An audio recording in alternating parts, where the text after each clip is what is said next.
Es la palabra que hemos leído muchas veces, muy conocida del Evangelio de Juan, en el capítulo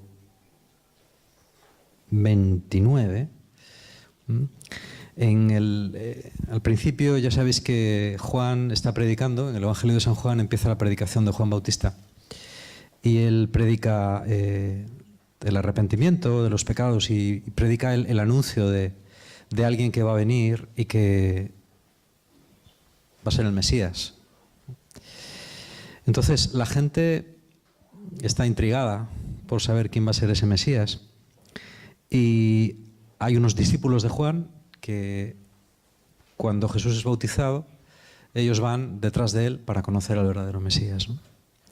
Y a partir del capítulo 29 dice así: al día siguiente ve Jesús venir hacia él y dice: he aquí el Cordero de Dios que quita el pecado del mundo. Este es por quien yo dije: detrás de mí viene un hombre que se ha puesto delante de mí porque existía antes que yo.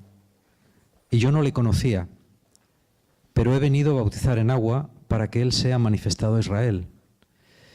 Y Juan dio testimonio diciendo: he visto al Espíritu Santo que bajaba como una paloma del cielo y se quedaba sobre él. Y yo no le conocía, pero el que me envió a bautizar con agua me dijo: aquel sobre quien veas que baja el Espíritu y se queda sobre él, ese es el que bautiza con Espíritu Santo.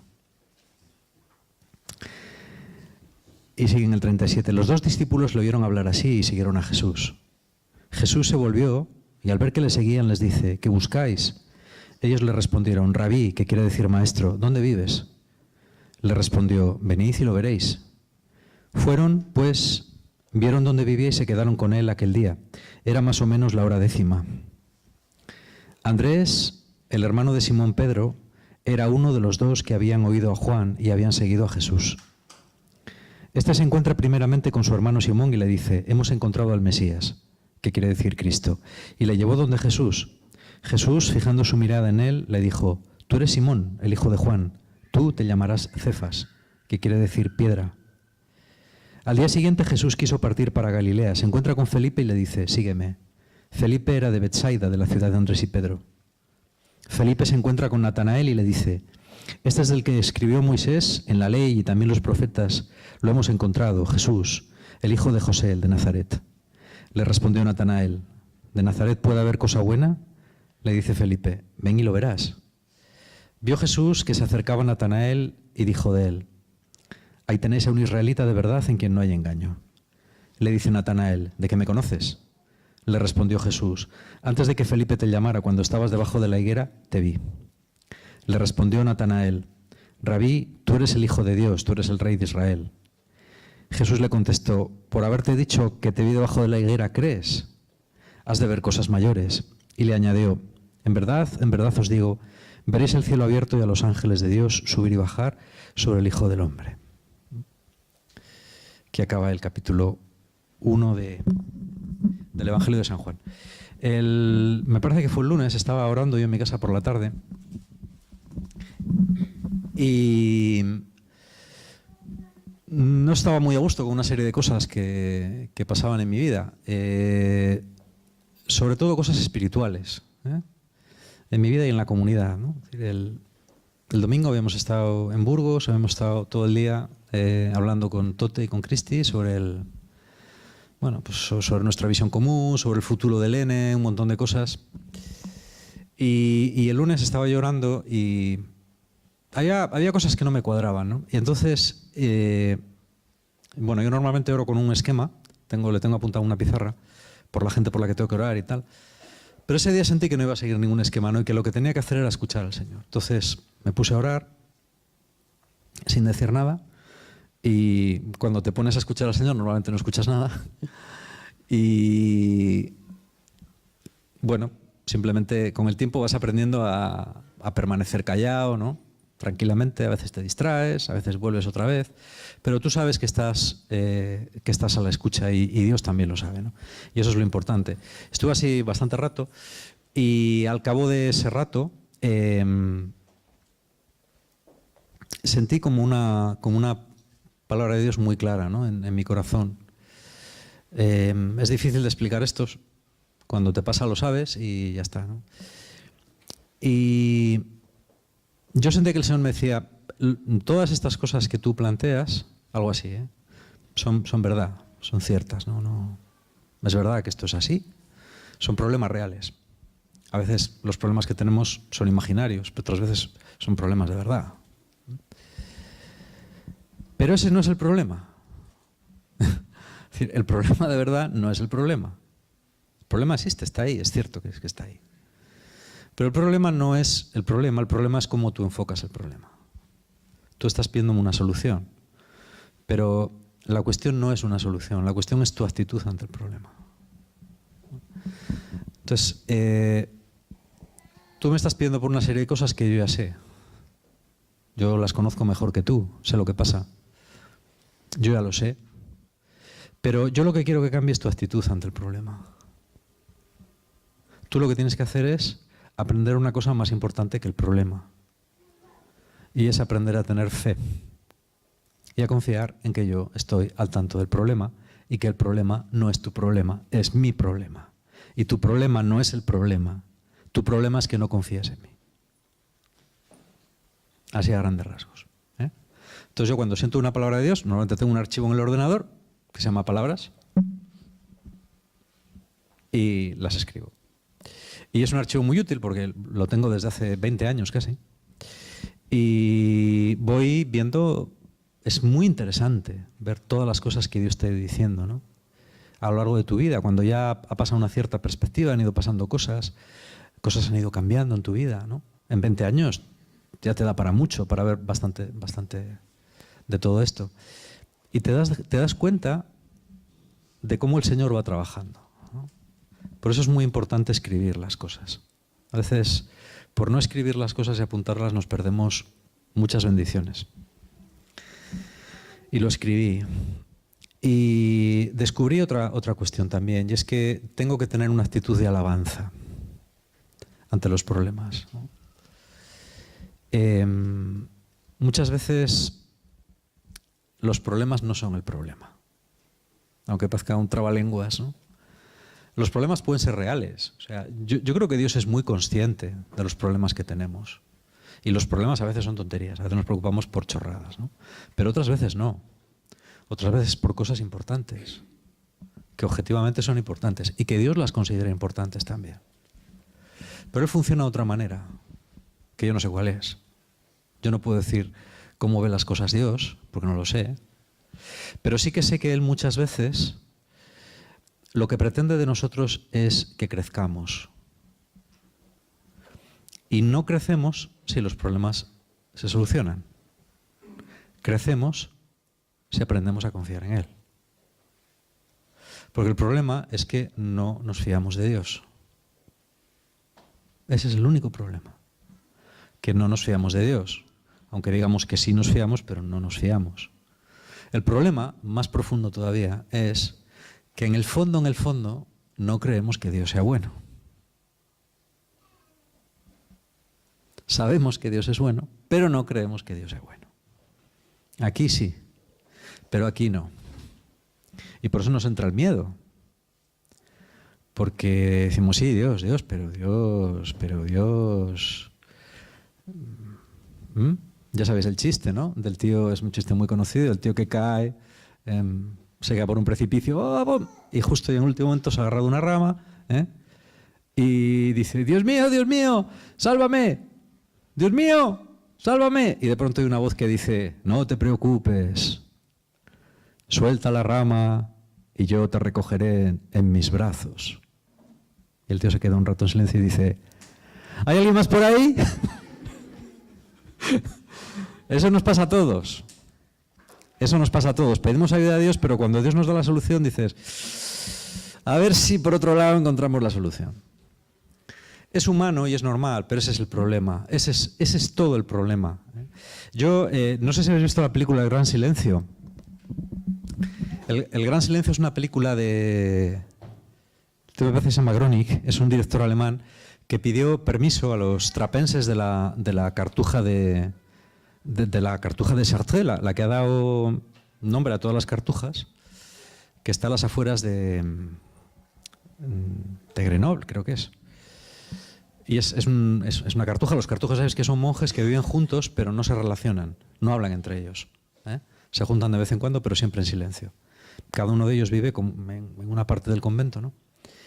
Y bueno, este hombre le costó Dios ayuda que le dejaran, pues no le dejaban. Pero al final le dijeron, bueno, tienes tanto interés, pues estate 2 años con nosotros y filma la película. Pero sin intervenir, o sea, sin perturbar para nada la vida que hacemos aquí. Tú filma lo que quieras, pero callado, en silencio, ¿no? Entonces él filmó una película a lo largo de 2 años, que es una película entera en silencio. Y a mí me habló de ella por primera vez el orientador de mi instituto, que no es cristiano. Yo creo que es más bien budista o así. O un tío muy majo, entonces realmente es un tío que a mí me cae muy bien. Pero él dijo, mira, ve esa película porque esa película realmente te va... Y la vi. Recuerdo el día que la vi un día de Año Nuevo. Y una de las cosas que más me llamó... En toda la película nadie habla nada. Es una película en silencio. Son 2 horas de silencio. Menos un trocín al final, en el cual el director entrevista a uno de los monjes más viejos. Y es un monje que está ciego, que no ve. Y no se escucha la pregunta, el tío responde en francés y dice, yo creo que lo que tenemos que creer es que Dios es bueno. Y si Dios es bueno, entonces todas las cosas que Dios permite, de alguna manera, son para bien. No quiero decir que sean buenas, quiero decir que son para bien. Entonces, yo tengo que creer que si yo estoy ciego, es porque de alguna manera Dios ha querido que mi vida interior sea todavía más rica. Dice, yo he notado que desde que estoy ciego, mi vida espiritual es más profunda y más auténtica.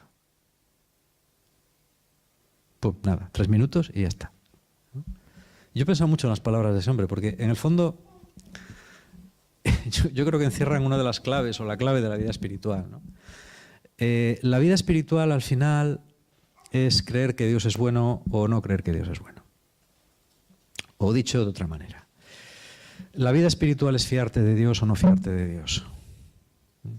Ayer estaba escuchando un vídeo, una predicación de John Wimber. John Wimber es un hombre al que yo admiro mucho. Yo lo admiraba por escritos y por referencias, nunca le había visto. Pero ayer buscando en YouTube me salió el que probablemente sea su último sermón grabado. John Wimber es un tío muy, muy famoso, fue el que fundó toda la Confederación de Iglesias de Vineyard, que es una de las más famosas del mundo, decenas de miles de comunidades por todo el mundo, ¿no? Y es impresionante, porque es un vídeo grabado 3 meses antes de palmarla, 3 meses antes de morir. Él murió en noviembre del 97, pues esto está grabado en abril del 97, ¿no? Es un sermón largo, de 1 hora y media, no he terminado de verle todavía. Y al hombre pues, le cuesta hablar, le cuesta pronunciar las palabras, tal, ¿no? Yo tengo que... Bueno. Y él decía en el sermón, decía, yo he tenido cáncer, al final murió de un derrame cerebral, dice, pero yo he tenido cáncer y la gente cuando iba a la iglesia me preguntaba, ¿qué tal con el cáncer? ¿Cómo lo llevas? Y dice, yo les digo, ¿por? Dice, bueno, has estado muy mal. Y decía, sí. ¿Has estado a punto de morir? Decía, sí. ¿Y no estás preocupado? Decía, no. Y le decían, ¿pero cómo? Dice, porque yo le entregué mi vida al Señor en 1963. Y desde entonces, él decía, John dies and Jesus lives. O sea, John muere y Jesús vive. Y ese es el negocio. No tengo miedo porque mi vida le pertenece a Jesús, ¿no? Y yo digo, yo quiero ser como ese hombre. Cuando yo esté cerca de morir, yo quiero ser como el tío ese. Porque ese es un hombre que ha llegado donde tiene que llegar. Yo no he llegado donde tengo que llegar. Y posiblemente aquí vosotros tampoco, ¿eh?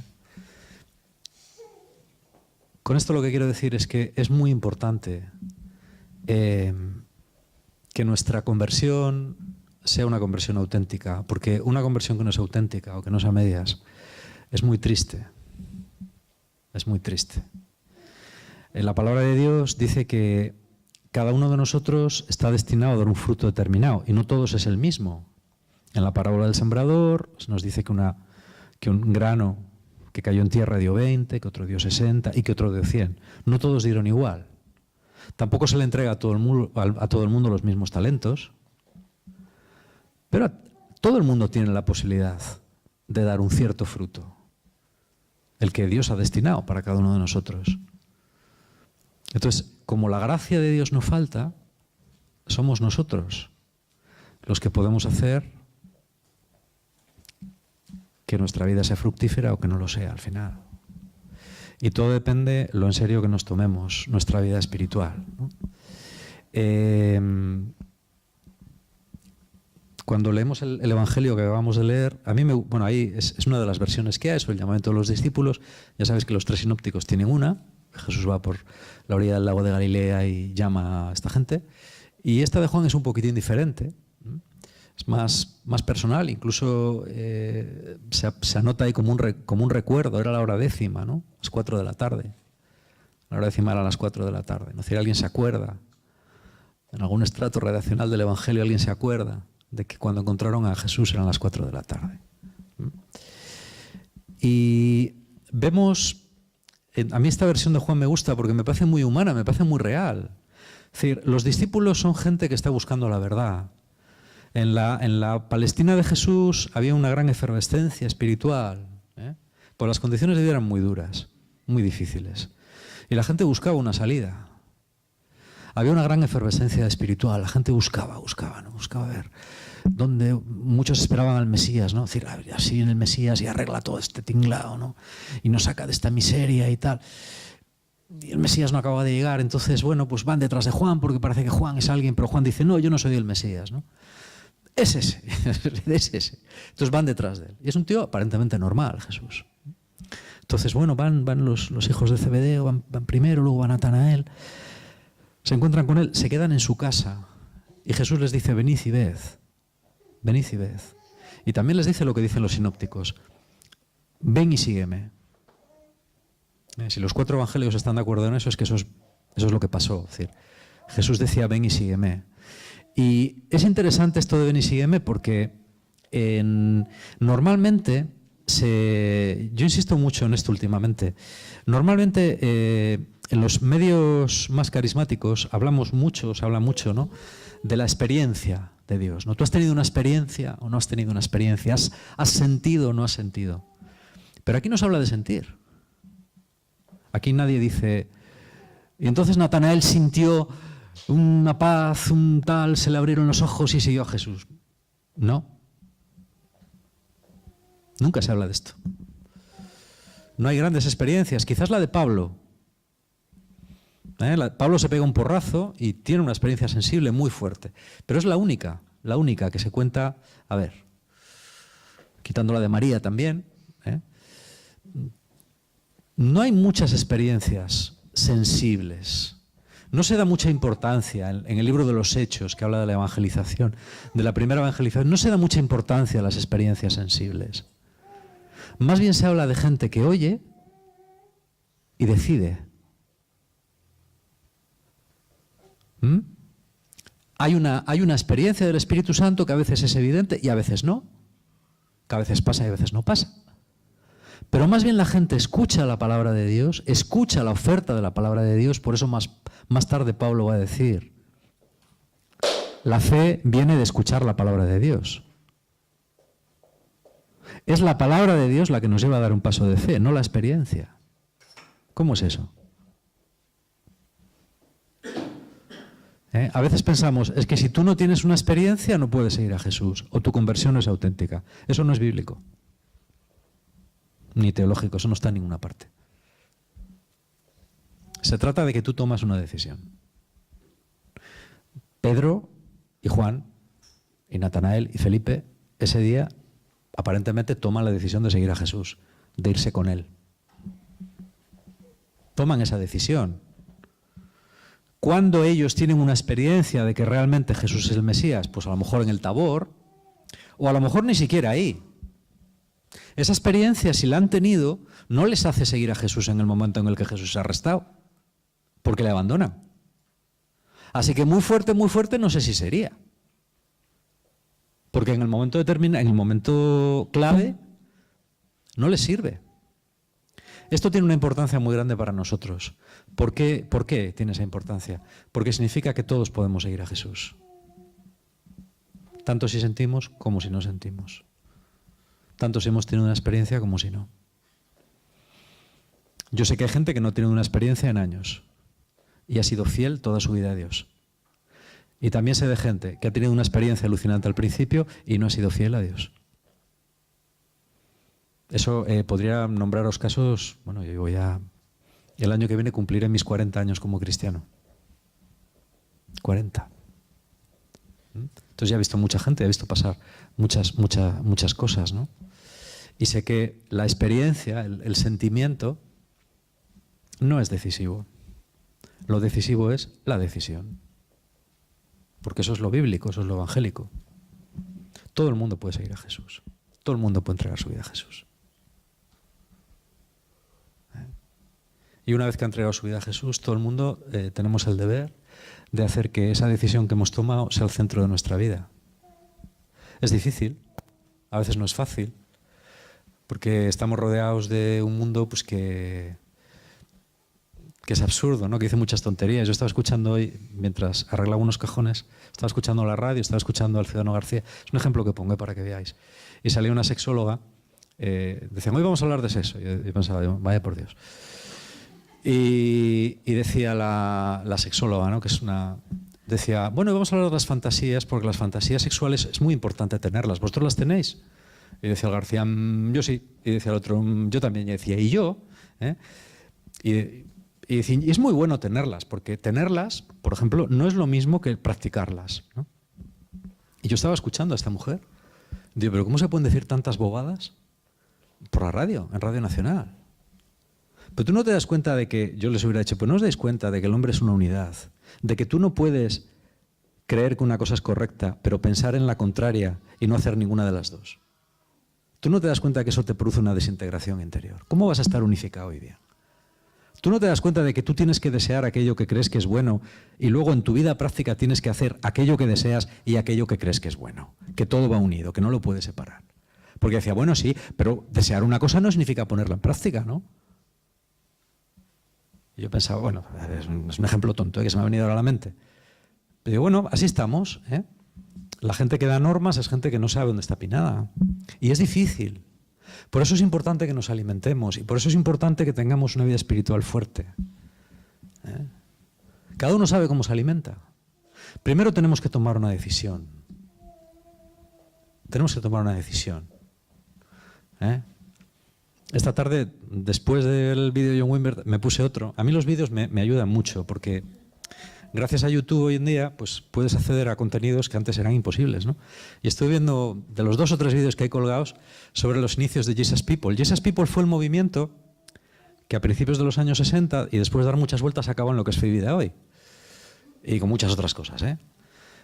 Y a mí me gusta mucho porque yo viví eso. Cuando yo me convertí con 17 años, yo viví una versión muy pura del Jesus People aquí en Torlavega. Fugaz, pero que para mí fue decisiva. Entonces las canciones, el estilo, todo, cuando veo esos viejos vídeos de los años 60 y principios de los 70, me recuerda mucho cuando yo empecé y me anima grandemente, ¿no? Y hoy estaba viendo un vídeo de gente, pues el movimiento de Jesus People empezó sobre todo entre los hippies de la costa oeste de Estados Unidos, ¿no? Que hacían reuniones en la playa de Costa Mesa, en las playas de Los Ángeles y por ahí, ¿no? Y es muy chulo. Y a mí me encanta, ¿no? Yo cuando lo veo me río siempre mucho y recuerdo, ¿no? Recuerdo esos primeros meses, esos primeros... Y recuerdo la fuerza con la que se predicaba entonces, ¿no? Era un mensaje muy sencillo, pero un mensaje muy fuerte. Muy ingenuo, si queréis, ¿no? Pues muy simplón, pero muy fuerte.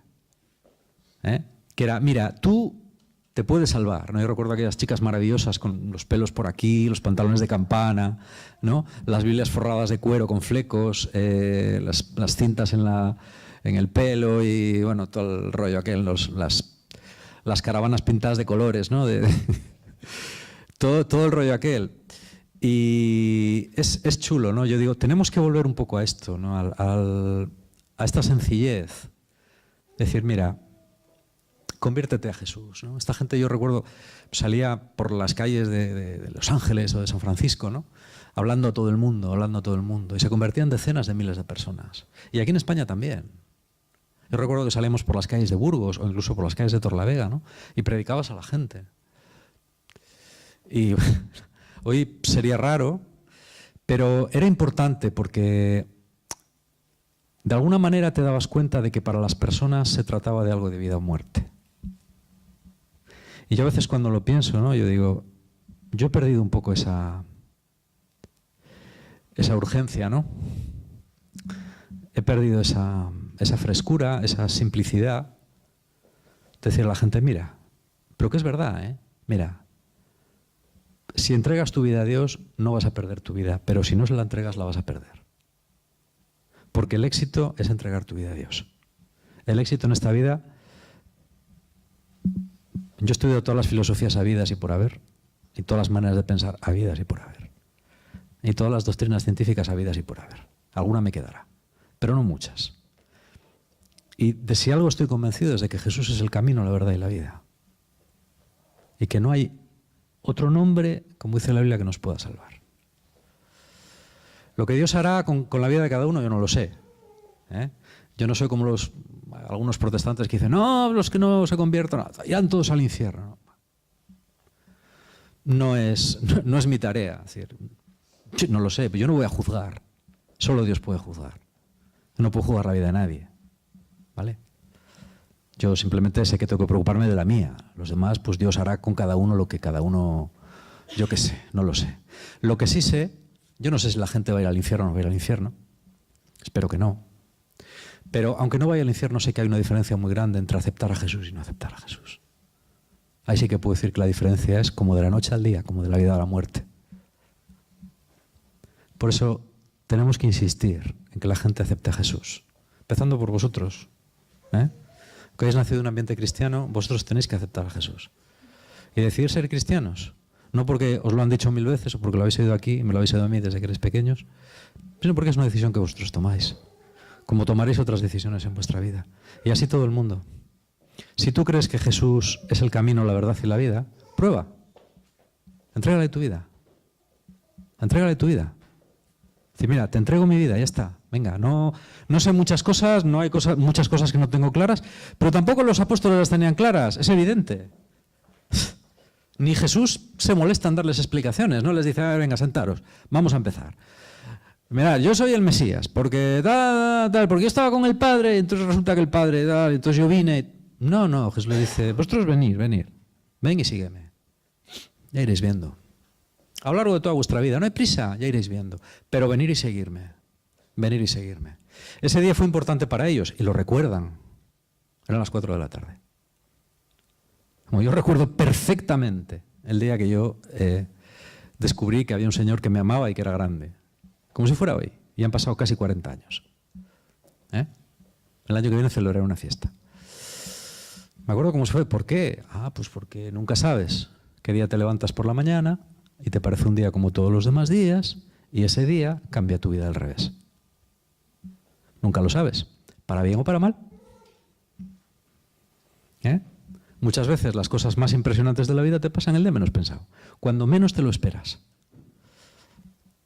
Y yo nunca olvidaré esa tarde, ese sitio, esa conversación y ese descubrimiento de que había un Dios vivo que se interesaba por mí. Entonces, yo pienso que es importante que todos seamos conscientes de esto, ¿no? Y que entreguemos nuestra vida a Jesús.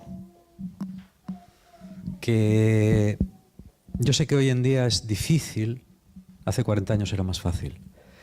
Hoy en día es difícil explicar a la gente esto, no porque la gente no lo necesite, sino porque no lo entiende. Cuando hoy a la gente le dices esto, la gente no es que no quiera, es que no te entiende. Hace 40 años sí que te entendían. Y algunos te decían que sí y otros te mandaban a tomar por saco, lógicamente. Pero la gente te entendía, más o menos. Hoy en día, después de tanta secularización y tanta secularidad y tanta bueno, pues tanta falsa doctrina, repetida y repetida y repetida, pues yo creo que el mundo ha llegado a borrar de las almas y de los corazones y de las mentes de nuestros contemporáneos no ya todas las respuestas, sino hasta las preguntas. No solo ya no hay respuestas, el problema no es que no haya respuestas, el problema es que ya no hay preguntas. Y estamos yendo o volviendo a un ser humano, un plano, muy manipulable, pues como dice Pablo, a merced de todo viento y doctrina que van y que vienen, ¿no? Y que ni siquiera son capaces de entender lo más importante, que es el sentido de la vida, ¿no? El de la muerte. Por eso hoy es difícil acercarte a la gente y decirle, cree en Jesús, ¿no? Entrégale tu vida al Señor y tu vida cambiará. Pero sí que podemos orar por la gente. Porque aunque nosotros no podamos, ¿no?, por un tema comunicativo en determinados lugares, ¿no?, como por ejemplo España, sea muy difícil comunicarte con la gente a este nivel, el Espíritu Santo sí que puede hacerlo, ¿no? Y cuando tú oras por la gente, cuando tú oras insistentemente por la gente, de no sé qué manera el Espíritu Santo se las arregla para que haya algo que se abre en el corazón de esas personas y las personas se pueden convertir. Yo creo que tenemos que orar mucho por eso, ¿eh? Y lo último que quería decir es que yo veo que es muy importante cuidar extremadamente la calidad de nuestra vida espiritual. Hay que orar, hay que orar, hay que orar. Hay que leer la palabra de Dios, hay que orar todos los días, hay que alimentarse de la Eucaristía.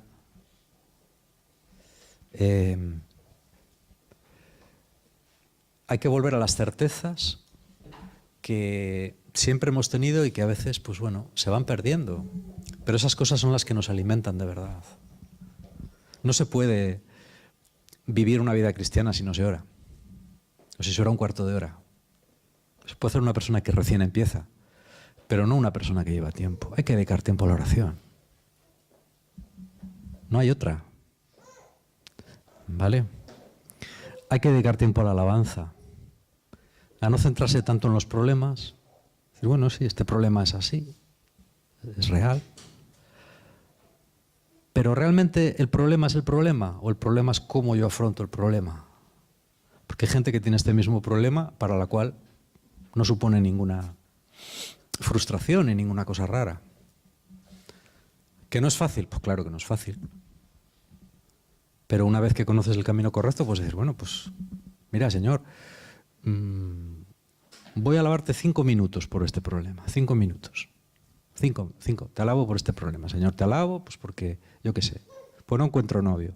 Te alabo porque mi enfermedad no se cura. Te alabo porque no encuentro trabajo. Te alabo porque las cosas en mi comunidad no son como yo quisiera. Te alabo por ello. Al fin y al cabo, como decía Madre Teresa, recientemente canonizada, es una frase lapidaria. Tú no me has llamado a tener éxito, tú me has llamado a ser fiel. Tú no me has llamado a tener éxito. El éxito no depende de mí. Lo único que depende de mí es la fidelidad. Y a mí no me van a juzgar por el éxito que he tenido. Porque el reino de Dios no es como el mundo que te juzga por el éxito que adquieres. En el reino de Dios se te juzga no por el éxito que tienes, sino por la fidelidad que demuestras. Por eso, la llamada es a ser fieles. Aquello que puedes hacer, hazlo. Pero las cosas que no puedes hacer, ¿por qué te haces un problema de cosas cuya solución no está en tus manos? Si está, venga. Pero si no está, ¿por qué te agobias por algo que no puedes cambiar? Y que además Dios no te pide que cambies. Más bien céntrate en lo que Dios te pide que tienes que hacer. Céntrate en lo que Dios te está pidiendo. Muchas veces nos preocupamos por cosas que no están en el orden de Dios, y las cosas que sí Dios quiere que hagamos, no las hacemos porque no nos preocupan. Confundimos los términos. Nuestra única preocupación tiene que ser si estamos haciendo lo que Dios quiere que hagamos. Esa sí que es una preocupación importante. La otra no. La otra muchas veces es preocupación a lo tonto. porque no arreglamos nada preocupándonos. Esto es fácil decirlo, a mí me es fácil, me es fácil decirlo. Yo intento vivirlo, y porque intento vivirlo lo predico, si no, no lo predicaría. ¿Vale?